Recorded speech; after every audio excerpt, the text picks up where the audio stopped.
பேராசை பெருநஷ்டம்னு சும்மாவாங்க சொல்கிறாங்க. அட ஏங்க நீங்கள் வேறு.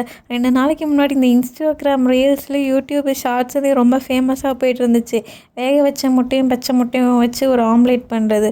நம்மளும் பண்ணலாம், அது பெரிய ட்ரெண்டிங் டாபிக். அதை போட்டோம்னா உடனே வைரலாகி பெரிய யூடியூபராகி ஒரு நாளில் ஒபாமா ஆகி 2ஆவது நாளில் அம்பானியே தோற்கடிச்சிரும் அப்படிங்கிற ஒரு பேராசையில் நானும் அவங்க சொன்னபடியே பச்சை முட்டையை ஊற்றி வேக வச்ச முட்டையை போட்டு வெங்காயத்தை துருவி விட்டு மிளகா கொத்தமல்லின்னு எல்லாத்தையும் போட்டு மிளகாத்தூள்னு போட்டு ஒரு பேராசை ஒரு கனவு கோட்டையை கட்டிட்டு அது வேகும்னு வெயிட் பண்ணிகிட்டு இருந்தேன்.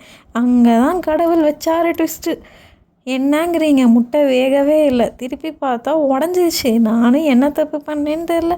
சரி ஓகே, என்றைக்கோ வரப்போகிற பலாக்காவுக்கு இன்றைக்கி கிடைக்கிற கலாக்காவே மீறினு சாப்பிட்டுக்கலான்னு சொல்லிட்டு இருக்க முட்டையை கிளறி விட்டு அப்படியே சாப்பிட்டுட்டேங்க. வேறு என்ன பண்ணுறது, நமக்கு ஒதுக்குனது இது தான்.